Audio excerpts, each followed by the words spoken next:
Meus irmãos, boa noite a todos. Sejamos todos muito bem-vindos a essa casa de oração. Que a paz de Deus, de Jesus, seja conosco na noite de hoje. E todas elas que estão por vir, né? Hoje a gente vai, vamos dizer assim, arrematar o livro terceiro de O Livro dos Espíritos, ou a terceira parte do Livro dos Espíritos, que fala sobre as leis morais. Nós fizemos uma série de 10 palestras falando de todas as leis morais e finalizamos com o tema perfeição moral, que é a sequência das leis morais. Por quê? Por que a gente trouxe primeiro as leis morais e eu disse que arrematamos com esse tema? Porque a perfeição moral, meus irmãos, é a destinação de todos nós. Eu sempre falo aqui que um dia todos nós seremos anjos. E é isso. Essa é a perfeição moral a que todos nós chegaremos um dia.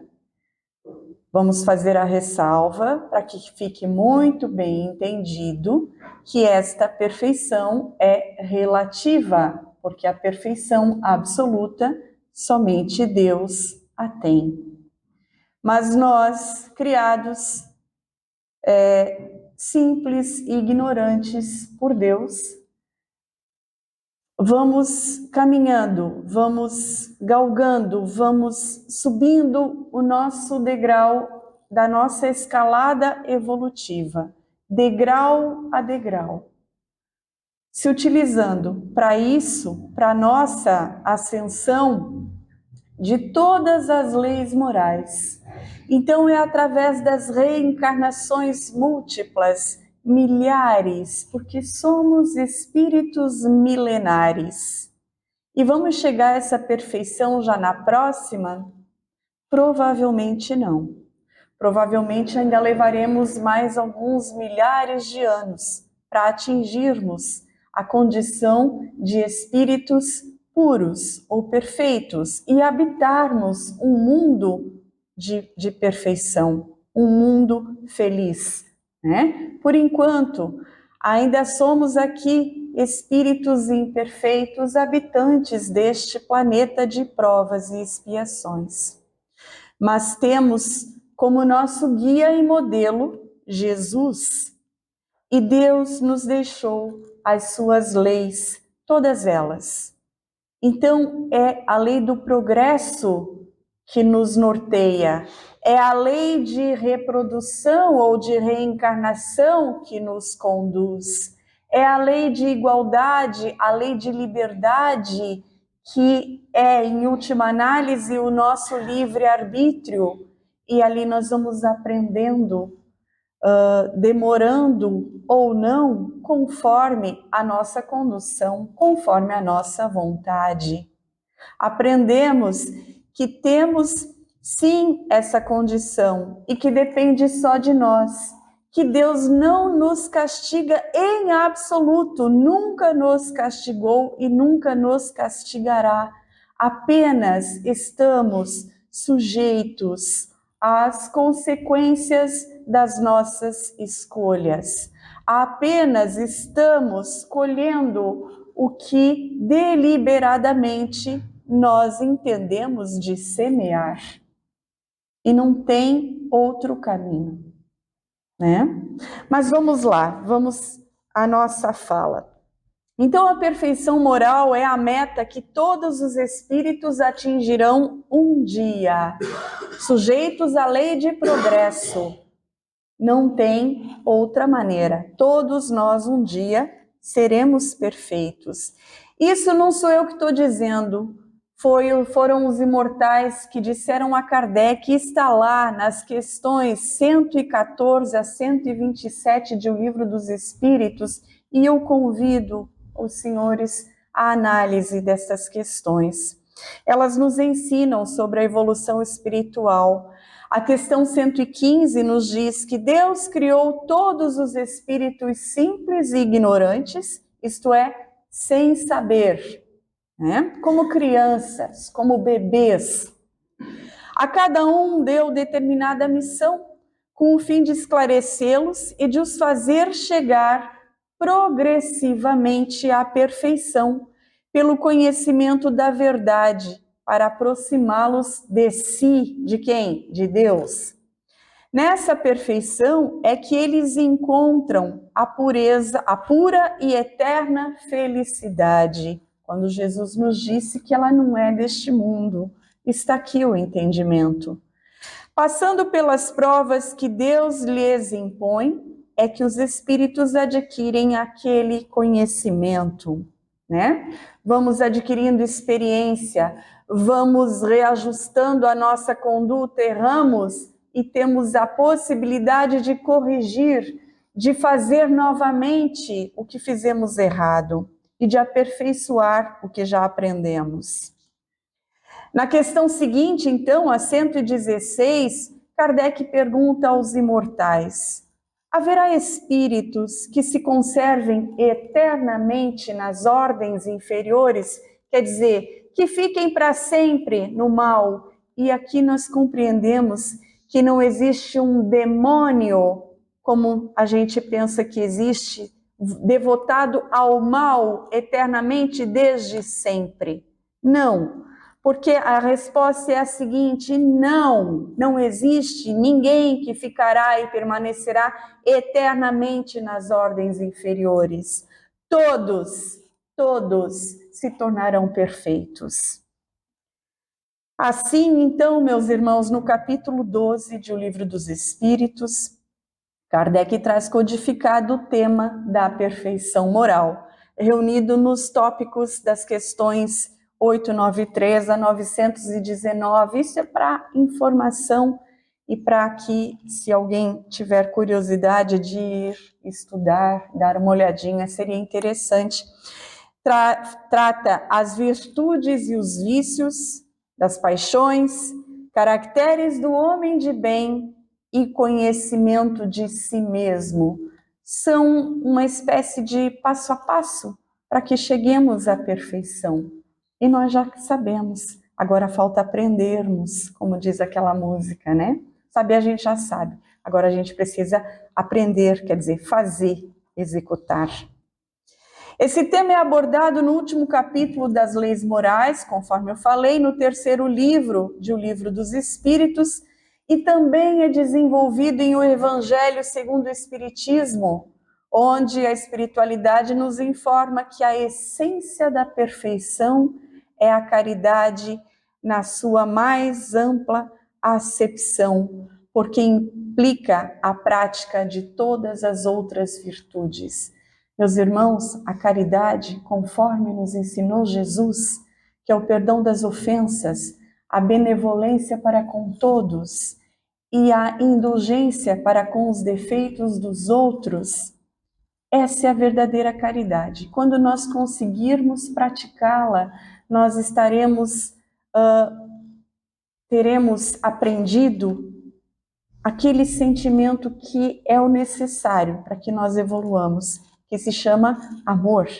Quando nós aprendermos a amar, então estaremos muito próximos à perfeição relativa, que um dia, que todos nós, será a nossa meta, né? A perfeição, então, é a destinação do espírito, todos nós. Para tanto, é necessário trabalho, estudo, sacrifício, experiência e tudo o que a gente passa, né? As nossas dores. É preciso sofrer para que a gente evolua? Não, não é preciso. Mas acontece que nós sofremos porque a gente se desvia do caminho que as leis morais nos mostram, nos ensinam. E aí a gente sofre a consequência dos nossos desvios, dos nossos erros. Deus não nos criou para que soframos, para que a gente passe pelos perrengues que nós passamos. Mas nós temos um livre-arbítrio e a gente ainda é meio imaturo e plantamos o que não devemos. E aí a gente precisa colher. Por isso que a gente sofre. Mas a gente aprende com este sofrimento. sempre, né? Esse é o grande objetivo. As virtudes e os vícios, então. A nossa evolução se dará quando tivermos progredido intelectualmente e moralmente. Nós já aprendemos sobre isso. Nós já aprendemos que a evolução é um pássaro com duas asas. A asa da moralidade e a asa da intelectualidade. E nós só alçaremos esse voo em direção à perfeição quando tivermos estas duas asas desenvolvidas. A da intelectualidade é mais rápido para se desenvolver. A da moralidade, nem tanto. Vejamos um exemplo. A da intelectualidade. Meus irmãos, um exemplo simples e muito claro.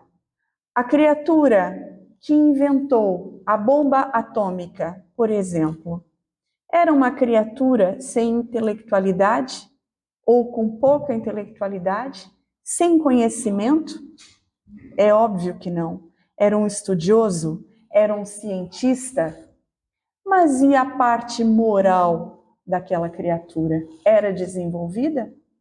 Acaso ele criou um artifício ou um artefato para fazer o bem? Para ajudar os seus semelhantes? Então a gente vê que a parte intelectual, sim, muito desenvolvida, mas a parte moral, muito pouco desenvolvida. E nós? Nós, porque a evolução é individual. A humanidade vai evoluindo, o planeta vai evoluindo, tudo está sujeito à lei do progresso, mas cada individualidade tem a sua evolução. E nós? A nossa intelectualidade desenvolvida, sim, até certo ponto. E a moralidade? A gente já sabe e já conseguimos aplicar aquilo que sabemos? É neste sentido. O progresso moral é bem mais difícil de se atingir, pois para alcançá-lo precisamos cultivar virtudes que exigem de nós o desprendimento. Nós ainda somos muito apegados a tudo o que nos prende aqui, ao material, às pessoas, às coisas, aos sentimentos. Às vezes temos apego a um sentimento de mágoa, de ódio, de rancor, que só nos prejudica e a gente não abre mão dele. Parece uma espécie de vitimização. Ele me machucou, ele me magoou, e eu quero que ele veja que eu estou sofrendo. A gente é assim. Que triste, né? E não desapega, e não consegue se elevar moralmente, né?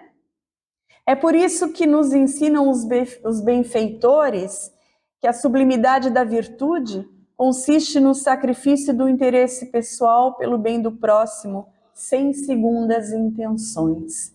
Então, a pessoa pode fazer o bem sem necessariamente ser virtuoso, porque eu posso fazer o bem com segundas intenções.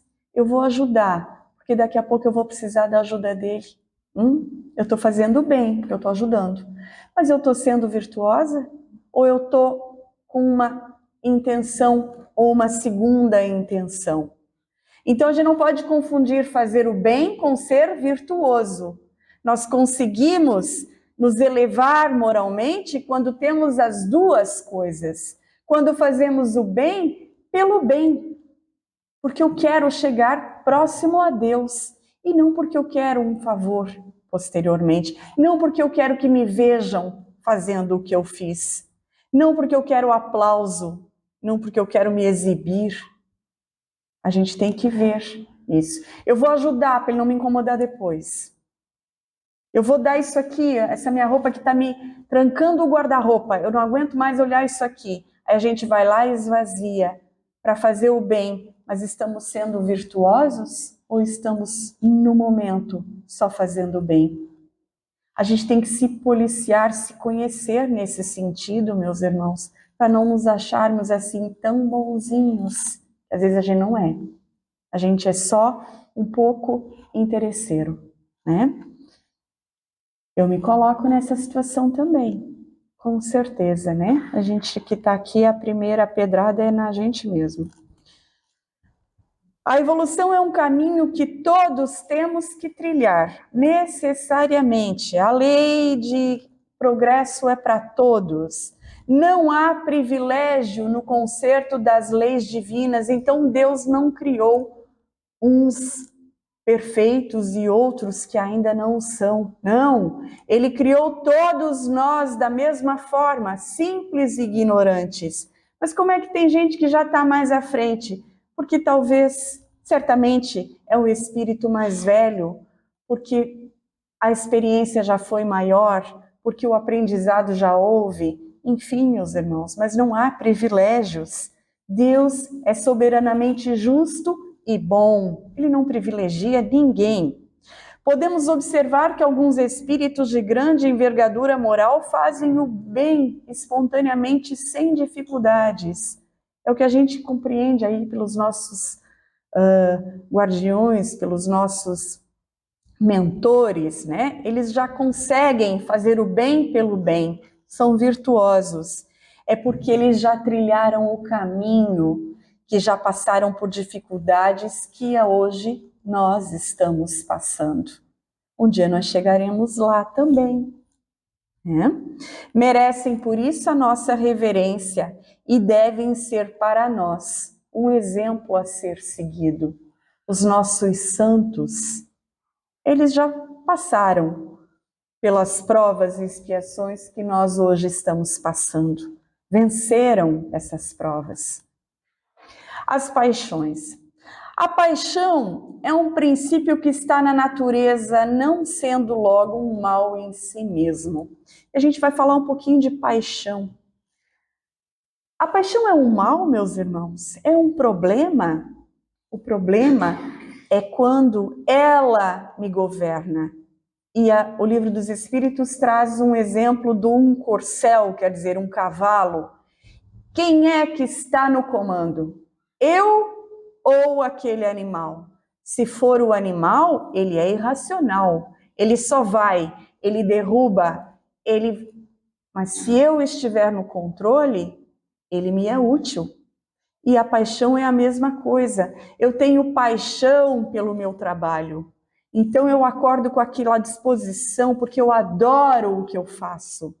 Eu tenho paixão pelos meus filhos. Então eu luto, eu batalho, eu educo, eu faço tudo o que eu posso, o que está ao meu alcance, para trazer o melhor. Eu tenho paixão pela vida e assim vai. O problema é quando a paixão nos domina, né? A paixão pelo trabalho, e eu só trabalho, eu só trabalho, e eu só trabalho. E aí eu me esgoto. E aí eu não tenho tempo para minha família, eu não tenho tempo para os meus amigos, eu não tenho tempo para mim. Uma coisa é a necessidade do trabalho. E hoje o corre é grande, né, meus irmãos? Senão a gente não dá conta mesmo. Mas a gente tem que ter o controle. Não vamos deixar que esse corcel seja ele que governe, ele que dispare, ele que vá onde quiser. Não é assim que funciona. Quem está no controle sou eu, somos nós. Aliada à vontade, a paixão é um estimulante, foi o que eu falei antes, uma alavanca para o progresso. No comentário à questão 908, Kardec nos diz que a paixão propriamente dita, o problema, né, é a exageração, quer dizer, o exagero de uma necessidade ou de um sentimento. Está no excesso e não na causa. E esse excesso se torna um mal quando tem uma consequência, quando tem como consequência um mal qualquer. Claro, se nós deixarmos esse cavalo tomar conta, como diz o Livro dos Espíritos, e ele coloca o termo corcel, que é um cavalo selvagem, vai produzir um mal, vai atropelar, não dá. A gente que tem que estar no controle. É, portanto, como tudo na vida, o abuso dela que origina o mal, pois aí há o risco de perdermos o controle por causa dos excessos. E o egoísmo, este defeitozinho que todos nós temos, uns mais, outros menos, mas ainda aqui, habitantes de um planeta de provas e expiações, todos nós ainda temos um pouquinho, né? O maior inimigo do progresso moral, além do orgulho, é o egoísmo. O orgulho também é o maior vício que todos temos. Os espíritos superiores sempre nos advertem que esse é o mais radical, no sentido de ser o mais enraizado, o mais profundo dos vícios, dele derivando todo o mal. Ele está enraizado no nosso passado, em que nós precisávamos lutar com unhas e dentes, literalmente, por um pedaço de carne, para podermos sobreviver. Então isso está enraizado ainda. A gente ainda não conseguiu se livrar muito desse tipo de atitude, de sentimento, né? Ele é muito enraizado. Quem quiser aproximar-se da perfeição moral já nesta vida, deve extirpar, quer dizer, acabar, tirar fora do seu coração todo o sentimento de egoísmo, pois o egoísmo é incompatível com a justiça, o amor e a caridade. Ele neutraliza todas as outras qualidades. A gente tem que observar, será que eu estou sendo egoísta? Aí vem aquela história, eu fiz o bem. Por quê? Eu fiz o bem, eu ajudei aquela criatura, eu dei um cobertor para ele, eu dei. Mas eu só fiz o bem ou eu fui virtuoso? O meu motivo de ajudar não foi, lá no fundo, uma ponta de egoísmo? Então, cuidado, meus irmãos. Ah, mas então quer dizer que eu não devo fazer? Devemos sim ajudar, sempre. Mas a gente tem que ajudar pelo bem, e não para nos beneficiarmos depois com esta ajuda. O egoísmo resulta da influência da matéria, da qual o homem ainda não se libertou, haja visto estar ainda imaturo espiritualmente, possuindo enraizados os sentimentos de orgulho, ambição e necessidade de domínio. E a reflexão é pessoal, né? Cada um sabe de si. O que é que mais pega em nós? Qual será então a estratégia que devemos adotar para vencermos o orgulho? Criar condições para o desabrochamento da vida moral por meio do estudo da origem, da natureza e do futuro do espírito, que nos permitirá a real compreensão da vida, proporcionando a transformação dos hábitos, dos usos e das relações sociais. Vamos compreender que nada neste mundo nós vamos levar, a não ser o que nós somos. Somos virtuosos, somos egoístas. É desta forma que nós vamos partir daqui. E é isso que nós vamos levar. Aquela calça que eu adoro, ela vai ficar. Talvez ela me acompanhe só até o túmulo. Depois ela fica. Aquele carro que eu suei tanto e que eu consegui pagar, ele também vai ficar. Tomara que ele não seja objeto de briga entre os meus herdeiros. E assim vai, meus irmãos. A gente tem que compreender isso de uma vez por todas. O egoísmo se enfraquecerá à proporção que a vida moral for predominando sobre a vida material. E, sobretudo, com a compreensão que aí a doutrina espírita nos faculta, nos ajuda, do nosso estado futuro real e não desfigurado por ficções alegóricas. Quer dizer, após isso aqui, meus irmãos, o que é que nos aguarda? Uma cadeira à direita de Deus Pai? Não. Nos aguarda o trabalho, se Deus quiser. Nos aguarda o aperfeiçoamento, o estudo e, no futuro, uma nova reencarnação. E mais outra, para que a gente vá aperfeiçoando, para que a gente vá fazendo, promovendo sempre a nossa reforma íntima e que a gente vá se aperfeiçoando para que cheguemos um dia à nossa perfeição moral. Caracteres do homem de bem. Temos os caracteres do homem de bem lá no Livro dos Espíritos e também no Evangelho segundo o Espiritismo, aqui no capítulo intitulado Sede Perfeitos. Jesus nos pediu: sede perfeitos, como também vosso Pai Celestial é perfeito. Ele nos pede no Evangelho de Mateus, capítulo 5, versículos 44 e 48. Ele nos pede. E se ele nos pede, é porque isso é possível? Claro, claro que isso é possível. Depende de nós.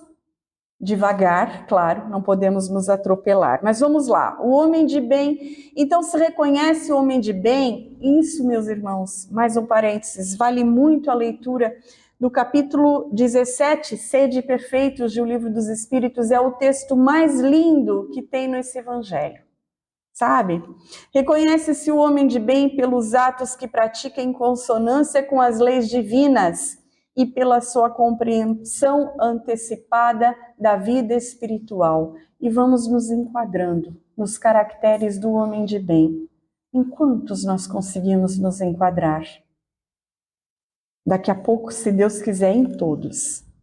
Mesmo ante as dificuldades e a incompreensão, não desiste do bem, porque sabe que está no caminho reto que o conduzirá à redenção espiritual. Não vamos desistir, não vamos desistir. Vamos fazendo o bem. Em princípio, temos alguma segunda intenção? Temos, mas vamos praticando e vamos fazendo, que daqui a pouco a gente consegue, sim, fazer o bem pelo bem. Quando temos uma tragédia ambiental, como tivemos no ano passado, não me lembro se foi no outro, o problema das enchentes no Rio Grande do Sul, muita gente se mobilizou e fez de tudo e ajudou os nossos irmãos ali. Ali nós fizemos o bem pelo bem, não é mesmo? A gente faz isso, então a gente já consegue. Aí no nosso dia a dia é que falta um ajuste, mas a gente vai conseguindo sim. O homem de bem pratica a caridade sem restrições. É benevolente, indulgente, respeita, enfim, em seus semelhantes todos os direitos que as leis da natureza lhes concedem, como gostaria que respeitassem os seus. Nós já fazemos isso? Ou nós ainda temos muito preconceito, muita discriminação? Como é que nós estamos? Já podemos nos intitular homens de bem? Vamos lá, vamos ver. E o conhecimento de si mesmo. É através deste conhecimento de si mesmo que a gente pode aferir a nossa condição, se já próximas ou ainda muito distantes dos caracteres do homem de bem. Então foi um dos orientadores da codificação, que se identifica como Santo Agostinho, que ensina o autoconhecimento como sendo o meio prático mais eficaz que tem o homem de se melhorar nessa vida e de resistir ao arrastamento do mal. Está lá na questão 919A do Livro dos Espíritos. Ele nos diz que quando encarnado, antes de dormir, ele fazia um balanço do seu dia. Fica mais fácil se nós fizermos isso diariamente. O que eu fiz hoje? Eu prejudiquei alguém? Eu ajudei? Eu tive chance de ajudar e não ajudei? Ou eu fui atrás e consegui fazer a minha parte? Enfim, é um balanço, né? Instado por Kardec a se manifestar sobre como promover o conhecimento de si mesmo, então, Santo Agostinho recomenda que ao final do dia façamos um balanço da nossa conduta, para ver se nossa consciência não nos acusa de nada. Mas a gente tem que ser honesto, é de nós para conosco mesmos. Eu fiz isso, por que eu fiz assim? Não podemos nos dar desculpas. A gente tem sempre, né? Ah, mas é que eu estava muito nervosa. Tá bom, tudo bem, não vamos nos violentar, mas amanhã eu vou fazer diferente. Amanhã eu vou pedir desculpas. Amanhã eu vou perdoar. Amanhã eu vou atrás. Amanhã eu vou compensar. E assim por diante. Trata-se de um autoexame que nos auxilia a devassar o mundo íntimo com ampla liberdade, em benefício de nós mesmos, da nossa própria melhora. Assim, se formos tentados a analisar os defeitos de alguém, é bom começar pelo exame de nossas mazelas. Ai, como ela é faladeira e fofoqueira, aquela criatura que eu conheço, que é minha colega de trabalho. E eu? Eu não sou? Qual que é o meu defeito? Ah, eu só consigo enxergar o defeito no outro? Então que seja pelo menos para eu evitar fazer da mesma forma e não para apontar os defeitos alheios, porque, meus irmãos, eu posso não ter o defeito, por exemplo, de ser fofoqueiro, mas eu tenho tantos outros que eu jamais posso me arvorar de estar apontando o defeito dos outros. Vamos cuidar do nosso. E já dá muito trabalho, tenhamos certeza disso. Não age com acerto quem estuda os defeitos alheios pelo simples prazer de divulgá-los. Nós fazemos tanto isso, tanto isso. Às vezes, para sermos acolhidos em um grupo, sabe? A gente já chega, ui, você viu aquele fulano, o que ele fez, o que está se passando, sabe? E ali a gente inicia um descarrego de impropérios, de falácia dos outros. Temos que tomar cuidado com isso. Contudo, se o fizerem em proveito pessoal, quer dizer, se achasse ver os defeitos da pessoa, ou seja, com o objetivo de observar-se para não cometer os mesmos erros, aí pode ter algum mérito. Não é? Eu vou observei que aquela criatura é fofoqueira. Eu não preciso ir lá falar para os outros. O que eu tenho que fazer? Eu observei, não sou cego, ela é. Então eu só tenho que tentar o quê? Não ser desta forma. E aí sim, a gente pode ter algum mérito em ver o defeito dos outros. Mas é bom, pelo autoconhecimento, que vejamos os nossos. E concluindo, meus irmãos, não vamos nos esquecer que a perfeição não é apostolado de um dia. Não é. E sim dos milênios. A gente não pode se apressar. Dos milênios. E cada mente traz consigo as marcas da própria ação de ontem e de hoje, determinando por si mesma o cárcere ou a libertação de amanhã. A gente tem que ver aonde é que ainda estamos errando, qual que é os nossos defeitos e devagar, num trabalho de milênios, vamos extirpando de um em um.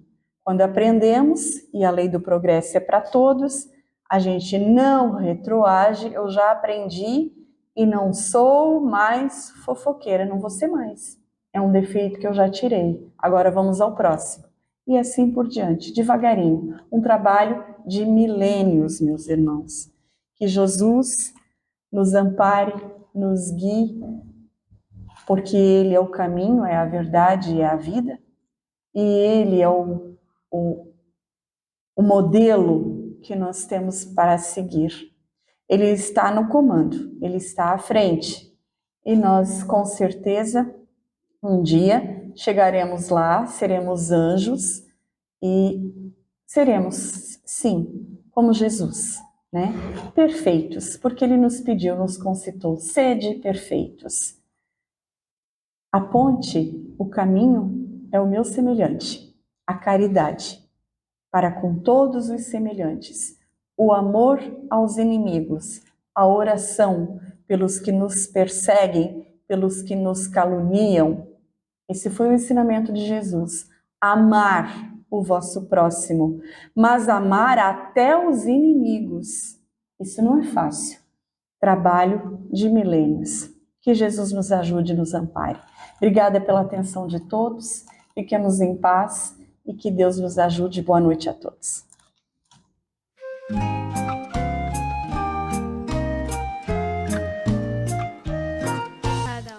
O Grupo Espírita Caminho da Luz vem com muita alegria convidar amigos, familiares e toda a comunidade para o nosso almoço beneficente que acontecerá no dia 19 de julho no sítio Chico Bento, um local de amplo estacionamento ligado à natureza, com conforto e segurança, onde será servido 3 tipos de massa, 3 tipos de molho, galeto e saladas.